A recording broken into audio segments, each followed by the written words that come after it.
What's up everyone, thanks for tuning in. So today I'm going to be showing you how to install a Weber carburetor into your third generation 1986 or 1989 Honda Accord. Now unfortunately I installed this carburetor about 10 plus years ago. So there's a huge step I'm not going to be able to record, but I'll do my best to explain it to you the best way I can.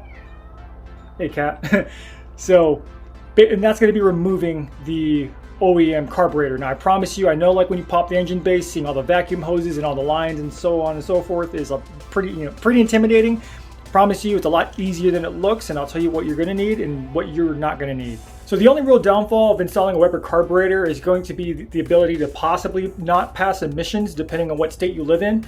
I'm sure it can be done. I'm sure there's a lot of write-ups and forums about people, because you can swap a Weber carburetor in a lot of the old cars in the 80s, early 90s era. So keep that in mind when considering getting one and installing one. Okay, so pretty much everything you see here, I mean, I know it's missing a transmission, but for the most part, everything you see here is really all you're gonna need after installing the Weber carburetor. So like all the metal hard lines here, you're not gonna need anymore. All the black box that was over here and all those vacuum lines going to the original carburetor and all that stuff can go. Basically all you really need to hook up to it behind this, you got two vacuum ports, and you just gotta really just hook up the distributor to. I got this one plugged, well, was plugged. I don't have a hose for this now, but basically you just run the two into there and then vacuum advance works, and that's pretty much it. This ain't your home. So what I'll do is I'm going to go in the process of removing this and then reinstalling it and take you step by step on what you need to do.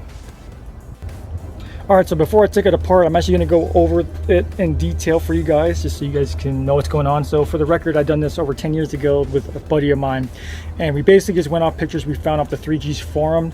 Knowing what I know now, I don't know why we didn't install it the other way, backwards, to where the fuel, I wouldn't have to run this super long looped fuel line and this weird kind of looped throttle cable.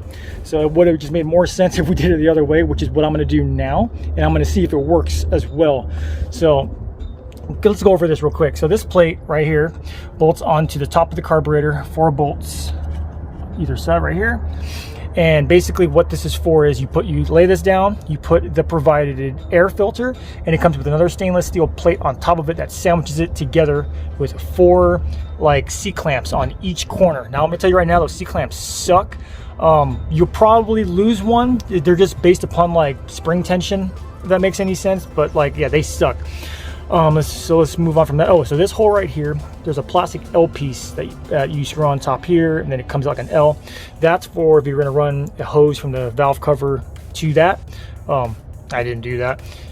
This is for the fuel, where the fuel enters right here. Looped it around, fuel pressure gauge, and then to the stock fuel hose location. Got your throttle cable bracket. This is an aftermarket throttle cable I believe I got from AutoZone years ago. So the one big headache with this carburetor was due to the nature of how everything was just angled to where the throttle plate went that way, to pull it. I believe it just caused tension in a place where it made it to be very weak for the original OEM cable, because I have had so many problems with that cable throughout the years in the beginning of having this set up, to eventually where I just snapped the cable and just went aftermarket, and ever since then I have not had a problem. So let's talk about this area right here. So here's your throttle plate. Right here is your idle screw. Pushes onto that right there and adjust idle. If you want to, you can even adjust it with here, but I don't really suggest to do that. You don't really want this thing too tight. Then back here, you guys can see it.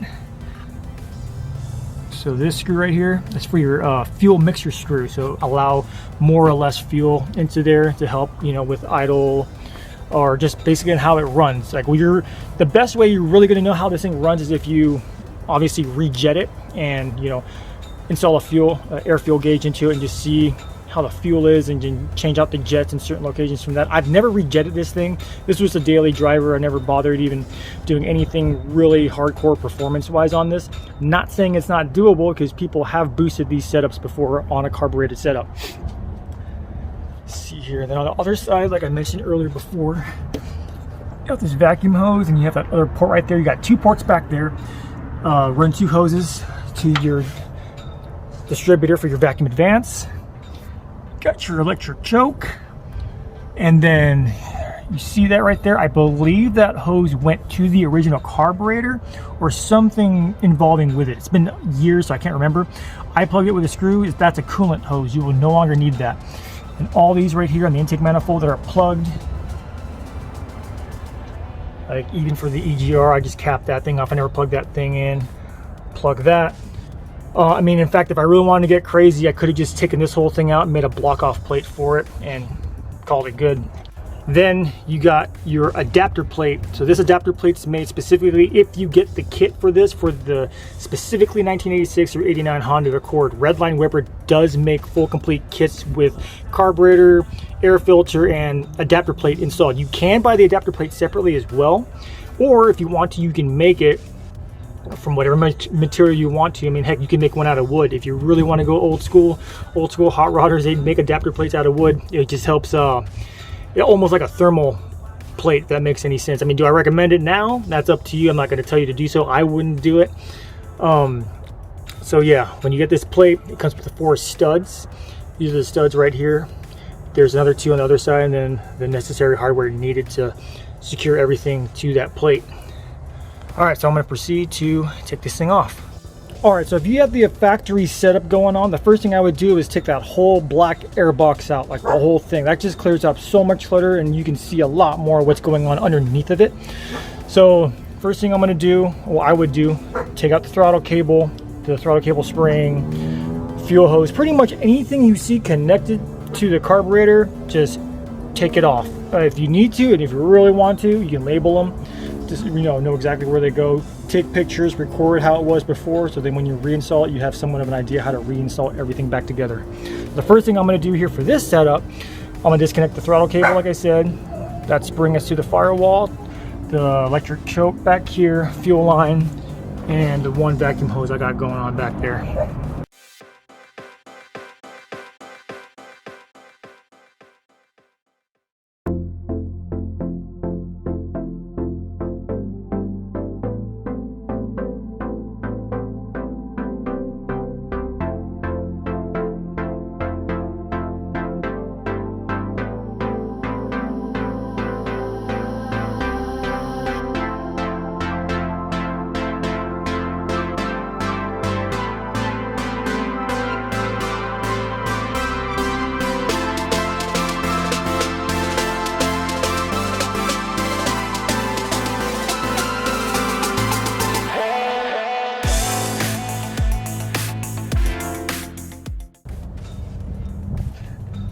Thing was stuck in there so hard it pulled the whole brass fitting out.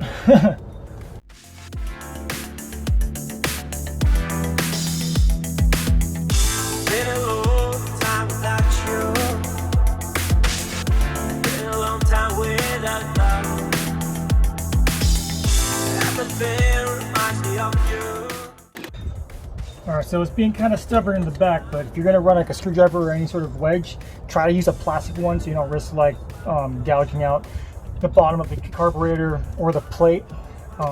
Slowly work it out.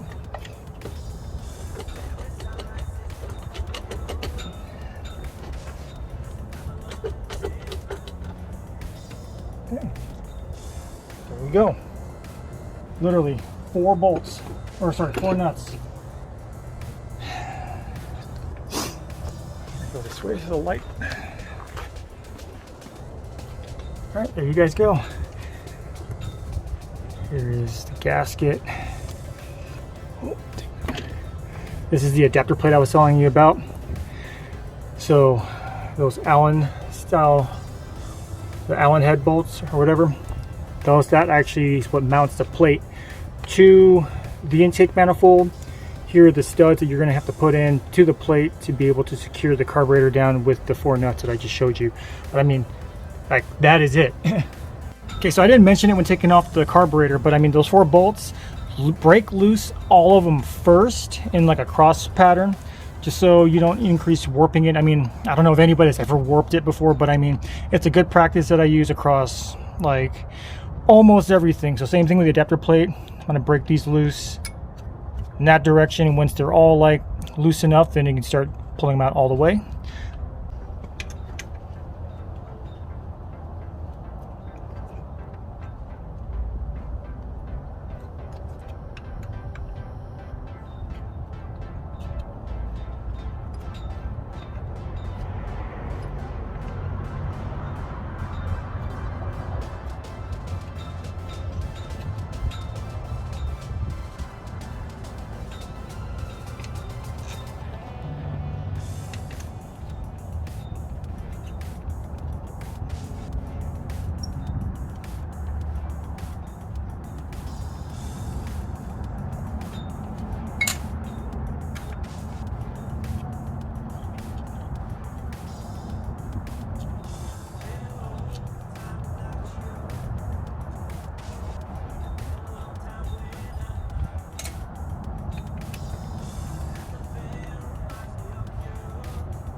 Alright, so I'm going to continue taking these studs out. So just 2 of the same nuts, put them on, tighten them each other, and then loosen the bottom one. These are going to be 12 millimeter, at least these ones are. I don't know if they change. Just like that. So then now that they're like finger loose, I'm going to break them loose now.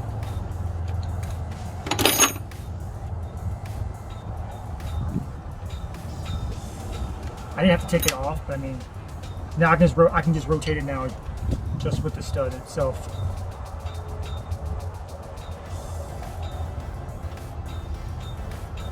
Okay. All right. So actually, I didn't have to take this off, but just show you guys in case you need to figure it out. To tighten it would be the opposite way as well. Just finger tighten it and then just lock it down. Just put the 2 and then just go the other way. So this is actually not go through. They just stay with this plate alone. So now all I gotta figure it out. You know, honestly, now I'm thinking about it, I'm pretty sure we used some sort of like RTV or some sort of sealant in here to prevent vacuum leaks. So pretty sure that, oh yeah, that's exactly what it was. Okay. Imagine that.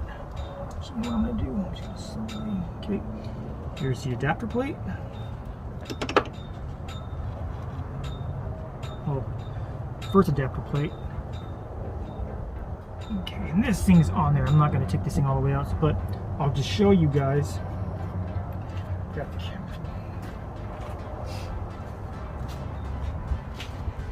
Okay, it's going to be unnecessary to pull it all off.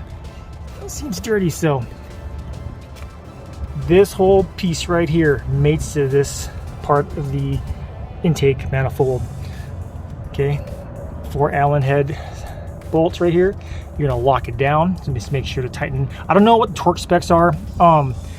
Honestly, just look up what the torque specs are for the original King carburetor, whatever the manual says for that, and just do it, and just tighten it to that.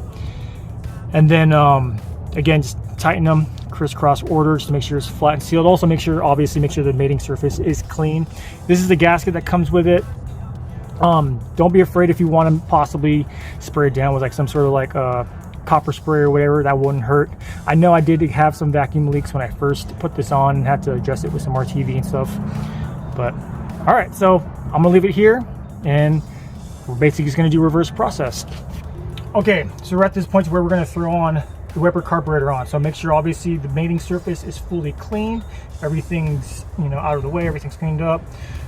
Expect everything. Expect what needs to be replaced hose wise. If you see any damage or whatever that you can see now that you don't have it on here, look for things that you might want to replace. So let's start off with what you're going to plug up. So you're going to plug up these 2. These are coolant passages, or where coolant used to go, I believe, or vacuum hoses. I can't remember. Sorry, but whatever plugs into these ports, plug them. Whatever is bolted down on here originally, remove. You don't need it. Okay. All the vacuum hoses back here. Plug the coolant line or whatever. Everything that was this way of the car, you no longer need. So moving on to the Weber. So again, you're going to attach the first adapter plate to where the factory mount locations for the Keen Weber was, the OEM Keen carburetor. Wherever the OEM carburetor used to be, this is where you're going to be mounting the first adapter plate. Next, you're going to lay down the gasket. I know this is damaged. I wouldn't reuse this, but again, I'm not planning on driving this car anytime soon. I actually got a big idea what I want to do with this car. Hopefully, if things work out the way I want them to next year, you guys will see it. Okay. Again, make sure the mating surface on this is all cleaned up. Lay it down. Then you're going to see, you're going to ID the 4 mounting points that we used for these screws. Okay.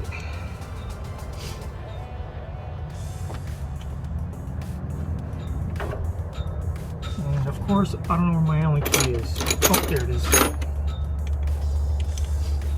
Oh, another thing would be a good idea before you start this. Do something to block off the port right here on the intake manifold, just so debris won't get in there. Usually I just shove like a shop towel or something in there to where, like, you know, kind of make like a cup to where it's just folded up so I can just grab it out and it just catches everything. Okay, get it down in there. You do not need to get it super tight. Just get it in there so you'll be able to, you know, have some sort of place so you can just mount all the bolts in the right corners. If you feel it, if you feel some sort of resistance early on, you're possibly cross-threading, so back off and don't do that.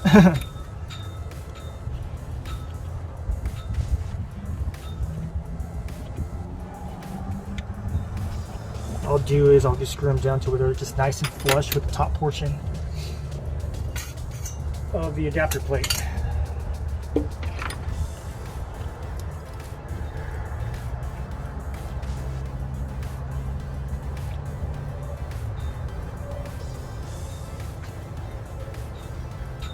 Okay. So I do not know what the torque is for these. I'm not sure if it's in the original manual that comes with the kit. I will say it shouldn't be like, you know, Hulk strength tight, if that makes any sense. But just make sure, at least if you're able to, you know, test foot or inch pounds, just make sure they're all even, or just kind of give your own educated guess on how tight it is. It doesn't need to be super tight. Okay. So then after that, you turn on the stud. Now all these studs do not come pre-installed, so I got the 212s on here, the original nuts on here. So you can actually do it by finger until you feel it bottom out. Okay, I can no longer pull my finger, so what I'm going to do now is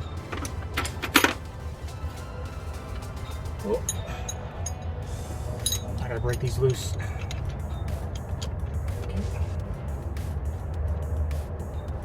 Okay, so it's tight now. I'm going to tighten up these nuts. Tighten up these nuts. Okay. And then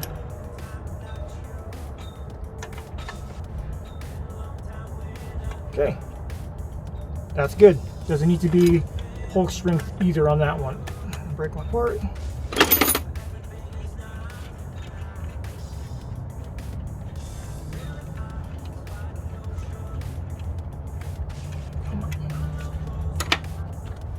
Okay, good to go.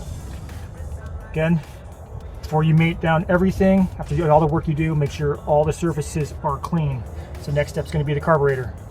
All right, so before I install the carburetor, I'm going to show you guys basically what it looks like and the layouts of it. So this is the Weber 3236 progressive carburetor. Now why it's called progressive is because here's the throttle plate. So you see both those open. So in the bottom, So when you're cruising, low RPM, low throttle, mid throttle, only one opens.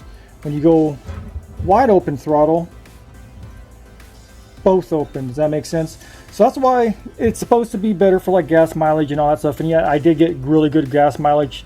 I couldn't give you an exact number, but I mean, like 3 gallons would last me maybe 2 weeks if I really was, you know, pushing it.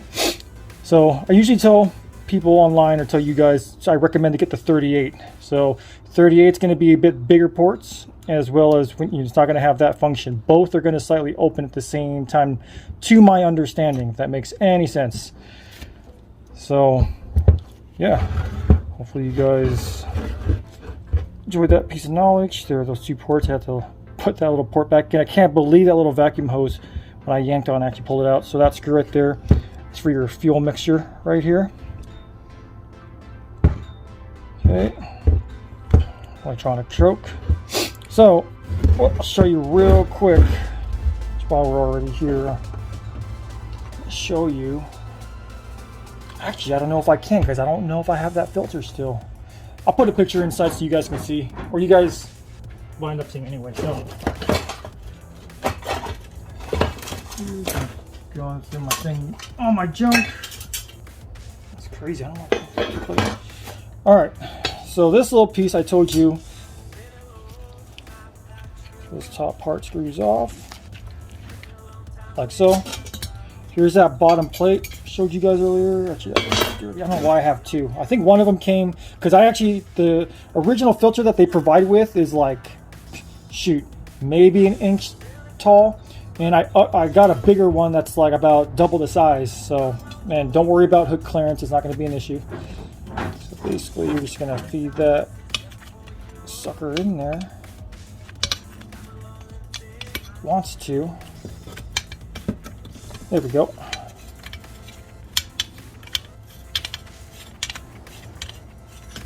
Well, for the sake of time, you guys get it. And then just get this part.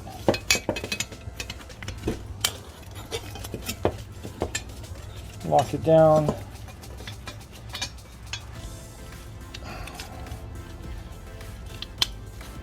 Alright. Well, for the sake of time, you guys get it. Alright, now I got it. I think. Alright, whatever. You guys get it. Just lock it down. You know, honestly, these 2 plates, that might be actually a different size than that, I think. So, let's see here. Lay it down here. 4 mounting bolts. Okay, then you can clock this to wherever you need to clock with, and then you run your hose this, and then you run to your valve cover. That's what that's for. And then I would have it, but I don't know where it's at right now. But the provided filter that it comes with will sit on top. It's perfectly, you know, to spec, rectangular. And then this top hat sits on top of it, sandwiched like that.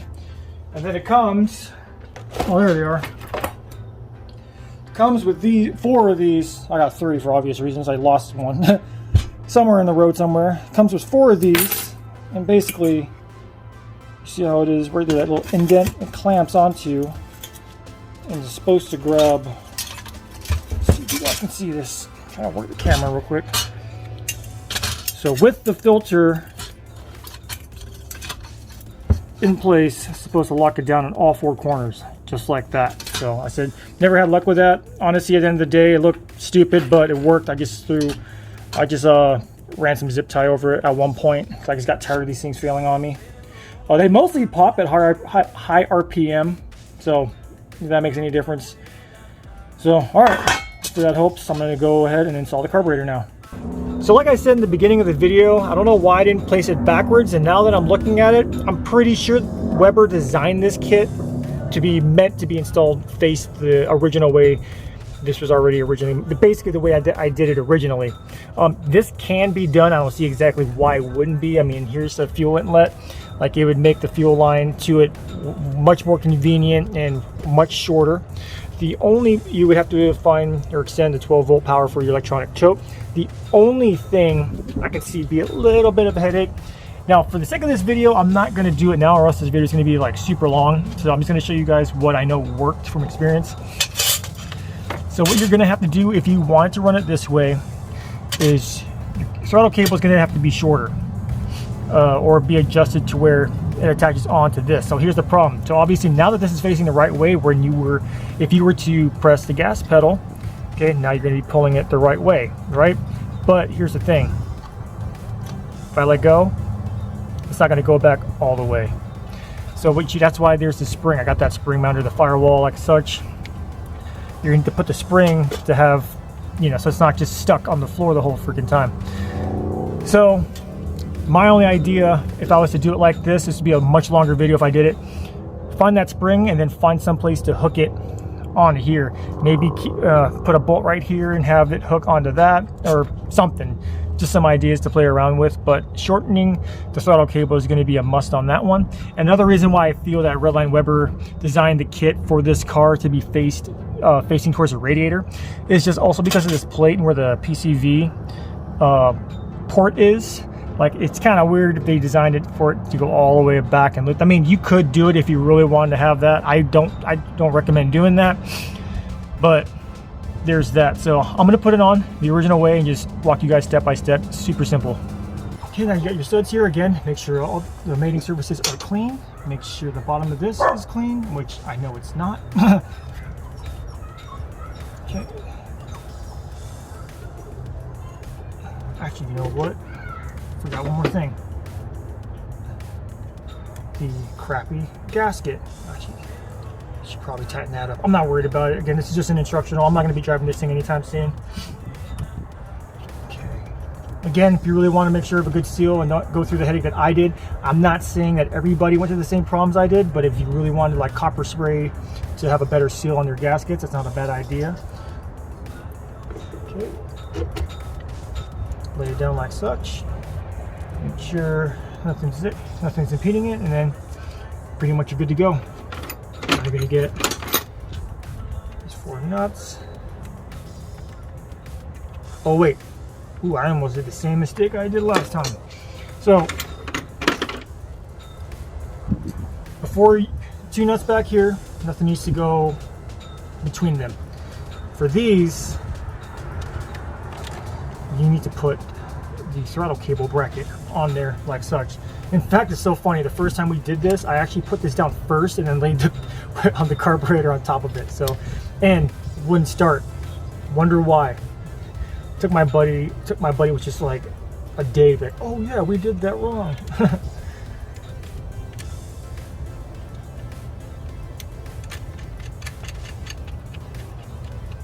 Okay, just tighten up, get them snug. Before you gotta, so you're gonna have to use an open wrench on this unless you have a ratchet small enough to be able to clear some of the parts of the carburetor design itself. Other than that, you're gonna have to tighten it down with a crescent.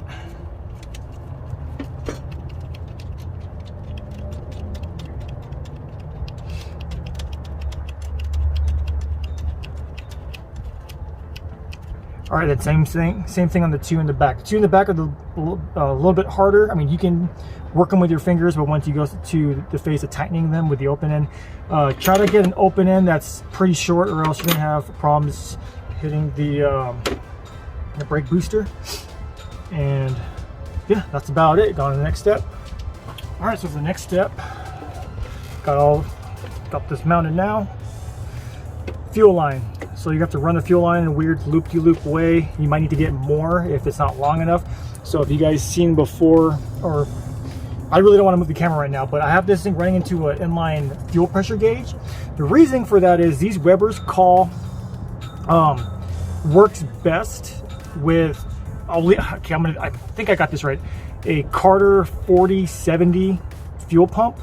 It's a low pressure, high flow. So I just have that gauge just to make sure everything's working correctly, because there was a time, I've actually went through 2 of those things, because there was a time when it idled at 5 psi, which is what it needs to do. And one day the car just ran like absolute crap.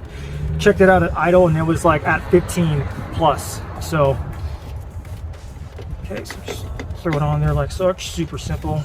Tighten down with a hose clamp, which hopefully I'm not going to record because you guys know how to do that, hopefully. And then Just find a wire, tap in 12-volt source, preferably a switch to, like, you know, when you turn the key ignition on, that it provides the power. If not, I mean, if you want to, you can run it on the switch if you really want to. Got that. Make sure you have both hoses coming out from the distributor vacuum advance hooked up to the back of this. If you need to, for whatever reason, need to add another vacuum line, whatever, you guys can always do a T to tee off to whatever you need to run a vacuum line to. Okay, got that plugged in the back here. And next step is going to be the throttle cable. So this is going to be the big pain. Well, so first off, so I got these springs. They come in sets. I got them at my local auto parts store. I'm pretty sure I got them at like either AutoZone or CarQuest, one of those, or you can just order them online. Basically, you can go through a different set of it. Just basically gives you more how much feedback you want to your pedal or not. You want it to be really stiff, you want it to be medium, light. So, and I know it's kind of ghetto, but I just pretty much cut a hole in this rubber part, drilled out a hole for where the hook can go into. Let's see if we can do it right now. I'll probably came out of it. Come on. Oh, I can't get it right now, but you guys get it. And then hook it onto wherever you want on the throttle plate. I'll show you here in a second.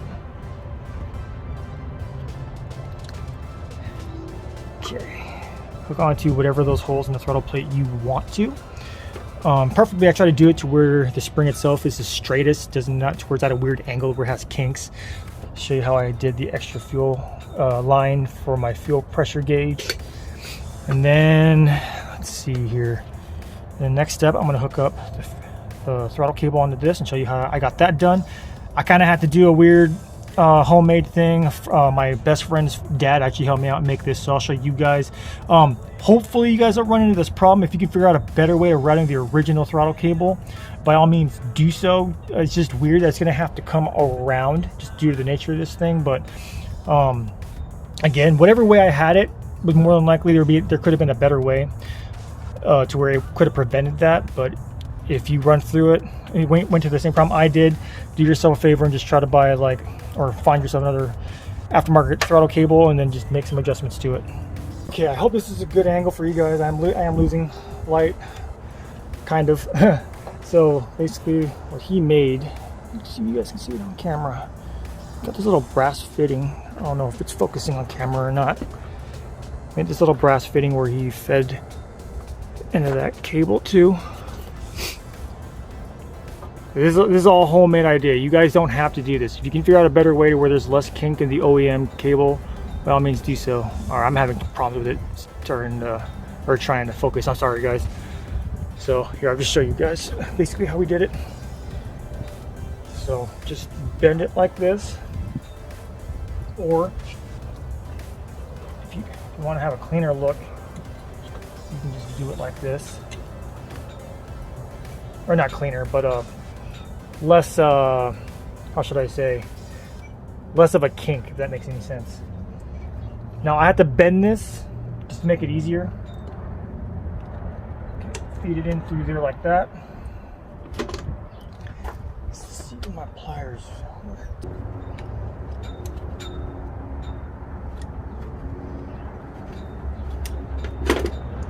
Okay, bend it back straight. Just gonna tighten this just to where, okay, I can still access the throttle cable. Okay, I had it like this because it was just cleaner looking, but it's a lot less restricted if it's done like this. And then put it at whatever point that you feel is necessary. So right here, I don't know if you guys can see that. And then what he ended up doing was he made me this screw. I don't know if you guys can see that either on camera. Washers on it, and then another washer goes on this side of the plate and basically just locks the throttle cable down to that. So I'm going to do that real quick. It'll be kind of pointless recording it, but I'll just show you the how it looks like afterwards. Okay, it was kind of a pain, but I got it. If you're going to do something similar to this method, just make sure to use like a actual like screw, bolt or screw with that actual like head on it, not a screwdriver or like, you know, a Phillips head on it, because I mean this is all we had at the time, so I don't blame them. It's worked out for a long time, but just to be able to actually just tighten it on was just a pain to get. But so yeah, show you guys real quick.